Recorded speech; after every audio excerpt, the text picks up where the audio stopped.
right, so the time is 5:33. We're opening our appointment subcommittee meeting. We're in conference room B in the basement. So going with our agenda, do we have the minutes or are we still working on them? Okay. All right, so we're working on them. We will skip over that and we will go to public speak time. Is anybody here from the public that would like to address the appointment subcommittee at this time? All right, there being none, we will move on.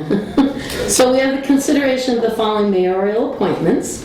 The first one will be discussed in City Council tonight, so I don't think that we need to discuss it here as it's already been discussed, and that would be for Mr. LaCourse to the Board of Health. Right. So we will move on. The first one is for our Personnel Director, Jane Sakowitz, to the Contributory Retirement Board. Hi, Jane. Hi. Welcome. So my only question to you both is, I know that in the past it had been Melissa. Yes. So what? Great. Okay, so originally, before Melissa, it was our former mayor, Mike Tausnick. He had appointed himself to it. And then Melissa was appointed after that. And she has resigned. She is actually been wanting to get off the retirement board for about, because she has nothing else to do for about a year. And Jane has actually gone to one of the retirement board meetings already. Okay. And she's already signed up. They have training in June. So this was the perfect time. Instead of Melissa would have had to go to the training in June because you have to keep up your credits, and to keep up her credits for a retirement board when she doesn't want to be on it anymore doesn't make a lot of sense. So the timing was now to get, plus she resigned, but the timing was now to get somebody on there so they could go to the June retirement whatever, seminars for credits. Okay. So Jane is already, The conference. Thank you.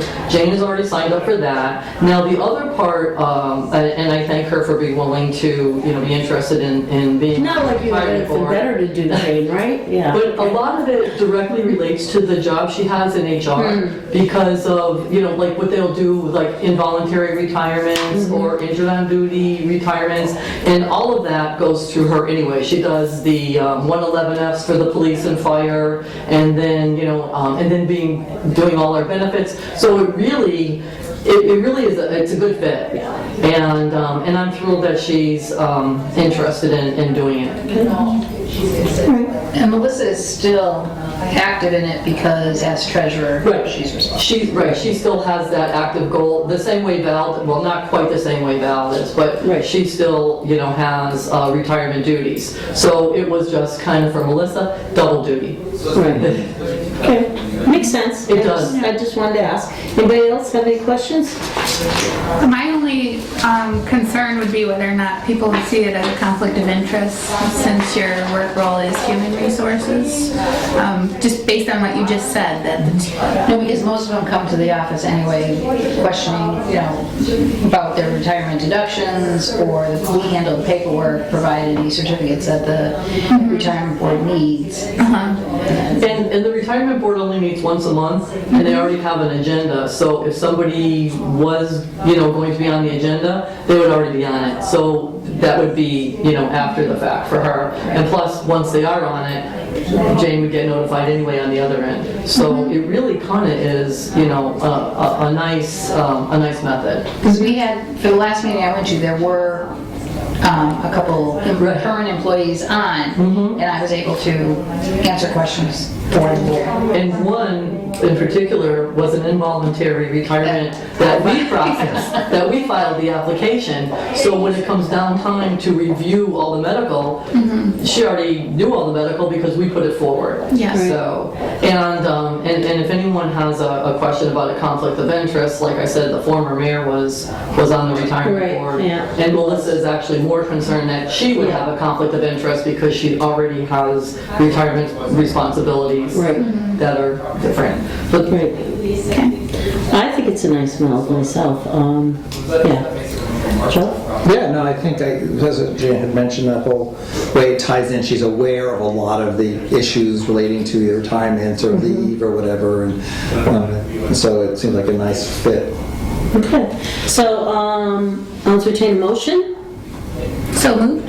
but we ideally like to try to. I'll second it. All in favor?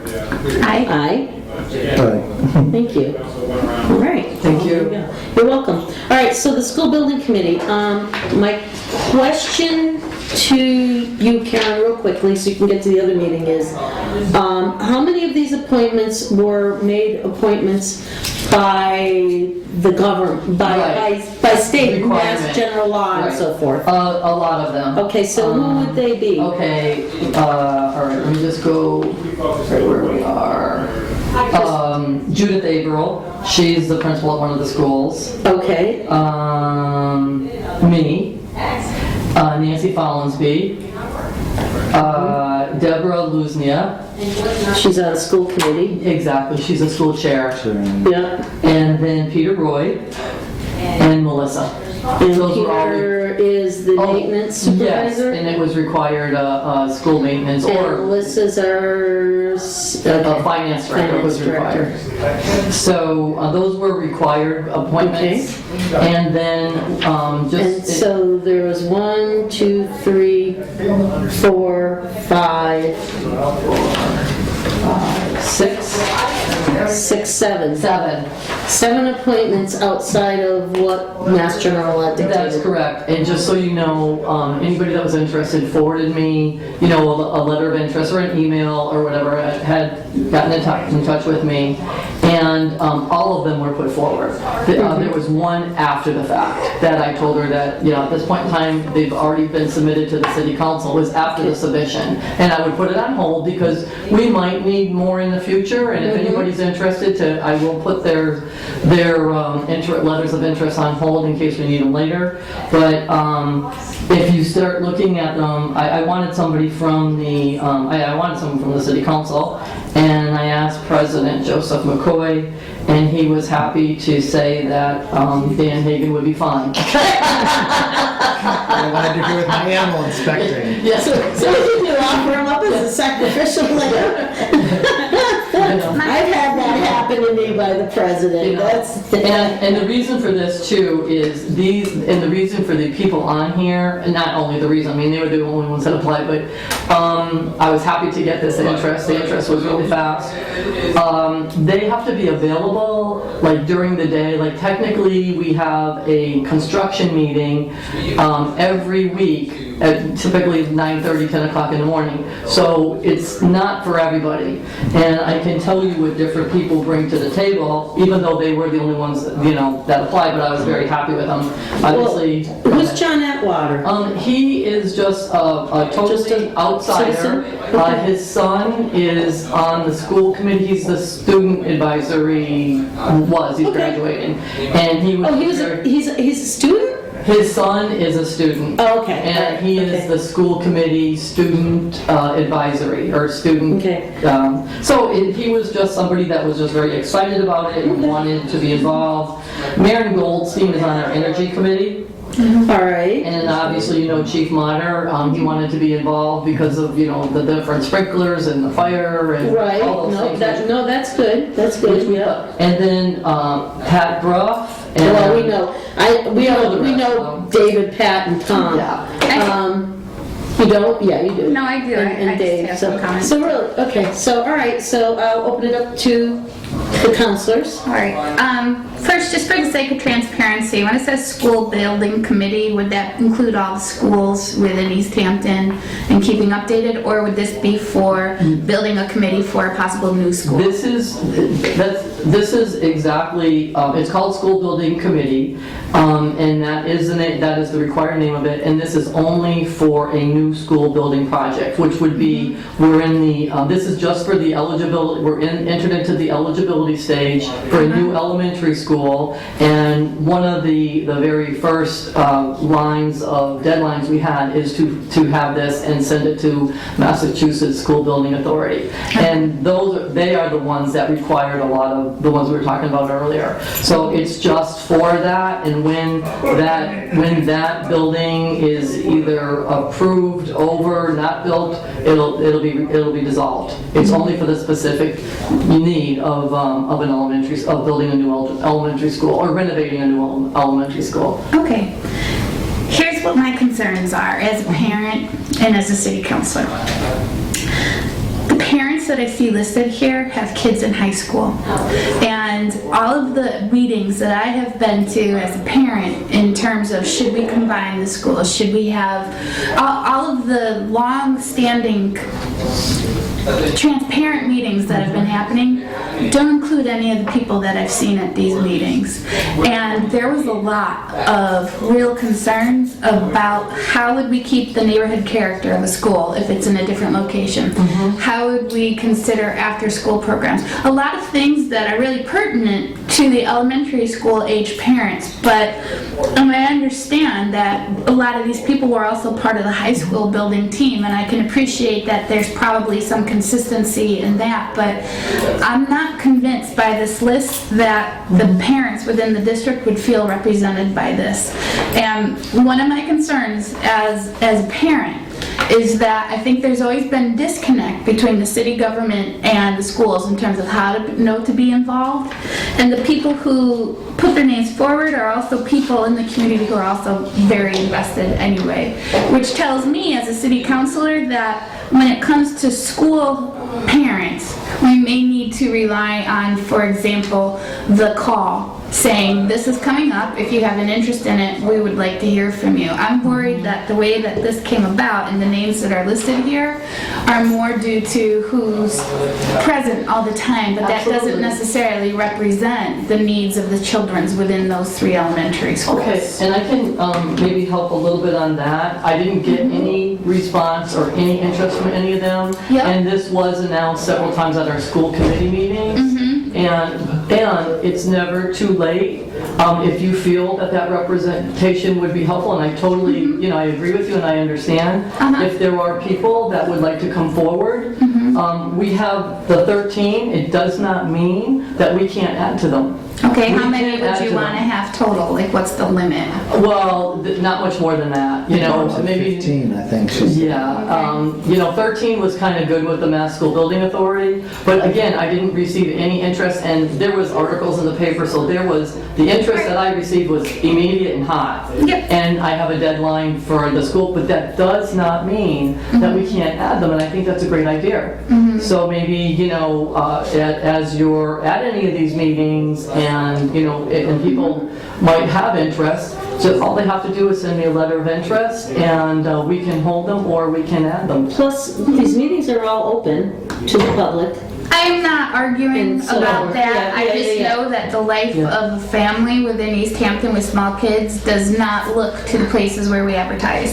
So, there's always that. Well, of course we communicated it, and of course we didn't Exactly. hear about it. And I'm just saying, Exactly. this is important enough to the future of our city that I would rather, if you're not interested, then fine, don't participate. But if the methods in which we advertise are not the methods that a parent would know to look to, and that's why they're not participating in this, I want to make sure that we're covering those bases. Judy Averill, if I'm not She's mistaken, the is the principal principal at of the Maple elementary, Street. yes. So Yes. we have a principal at the elementary level, and I'm sure She's that she's excellent. probably talking to the other principal at the other elementary school, and that they will be able to update the parent-teacher advisory committees and everybody else as to what's happening. There's also great competition between Maple School versus Center Pepin. But- So to say that That's Judy gonna all Averill, go away though. That's why they Will need it? to work I mean, together. Well, If yeah, they so build far- a new elementary school, yes, it will, because there'll be one there will be school. different things that arise. So for example, the Maple School parents are so angry that their kids are going to be bussed out of their neighborhood school. So when those kids come into the new school district, they're going to have different They might needs. all get Please let bused. me finish. Yeah. They're all going to have different needs than what they have right now. And so I just want to make sure that we're getting a spectrum of representatives to consider all of those needs, which have already been discussed within the community. And seeing only one principal there without the other principals or a definitive representative from the other elementary schools, that does not convince me that, well, they're going to talk to each other and everything will be fine. I would like to see more definitive how are each three each of the 3 schools being represented and the people that are picked here. Why don't we reach out to them then and Yeah. see, because you know what they probably figured? The SOI, the statement of interest, Mm-hmm. the only project that was received into the eligibility period was Maple. So Mm-hmm. the other, the other principals figured, well, that one is required, so maybe, we don't need to be, but if Right. they're interested, I think that would be a great representation, I think, or school representation, yeah. And And I'm so not, you could reach out to, well, we could figure out a way to reach out to them. I would like to figure out a way to reach out to them just so that this potential new building is as inclusive as possible and that they were not good meetings that I was at. The concerns of the parents were so forefront and so, I don't want to say aggressive in the way that they presented, but clearly there's a lot of emotion behind it. So I would just really caution you to be as transparent as possible Absolutely. and look to non-traditional ways to fill Right. this committee to make sure. Right, and again, I didn't think on my end of reaching out because everybody was reaching in. Sure. Sure. But I'd be very open to that. But, and I'm always assuming parents with children are so busy and working all day that they don't have the time to come Right. to a construction meeting every, once a week, which they And are that may doing. be true, but I just Yeah. want to make sure that that's It's their because they're decision. saying I can't do Right. this, not that I didn't know about it and I would have. Exactly. Where are you hearing these concerns? Are parent-teacher things or No, what? I mean, it where- started at open meetings for the restructuring of the school district, and they would be held in, this has been going on since, I would say 2008. Is that when they Um, decided to shuffle some kids from Center to Pepin and from Maple and? It was the combination of that, and then Orlando and Luce brought up the possibility of having all kids go from kindergarten to second grade at Okay, Maple. okay. and I then- remember that. When they were That wasn't talking too about long ago. redistricting the kids, Right. okay, all right. And so these are the conversations that were started and initiated within the school community and then just dropped. So from the parent perspective, there's been a lot of promises of change coming and then just things happening without input. Okay, and we do need to let the public know that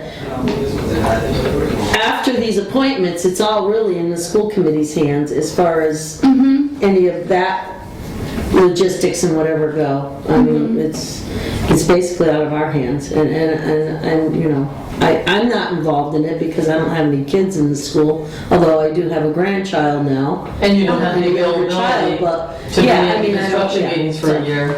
All right, so, any other comments about the appointments? No, but I mean, I'll second, I thought it was a great point. I mean, that, and there, I'm sure, every organization tries to be as diverse and reach out to as many, and every organization struggles with how do I reach those people that I'm not reaching. And I think the main thing is just to have the goal that you want to reach them, and I think it seems to me like the mayor is like, excellent idea, let's find some people who Yeah, represent that and group. any way that, any ideas you have or suggestions or how I can assist us, let me know. Maybe we could do something at the, Yeah. whatever you think would hit the target people that you're trying, just let me know. Okay.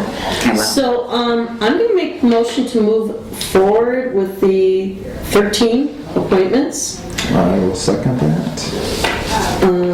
Any discussion? And although, as we just said, that, so we're going to try to see if we can add on, so if we find people, we will try to add on to these. I don't see that as a problem at all. More representation, different logistics, Tamara, would you like to speak to this tonight? Sure, I'd be On happy this, to present your conversation that you had with the mayor about your concerns? That would be good. Okay, great. So all in favor? Aye. Aye. Against? So moved. All right.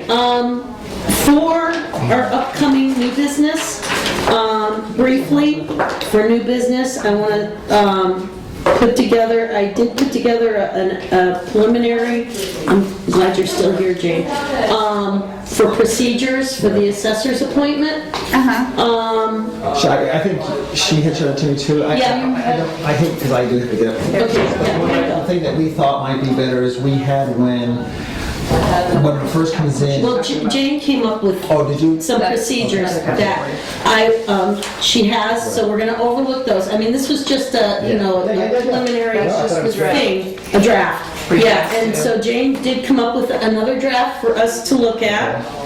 And so we want to Should we look at move that this? for new business. Should we move this to performance this evening? Yeah, well, I want to put it into new business, yes, Right, so if you can move this, not all of the counselors have this. Right. So,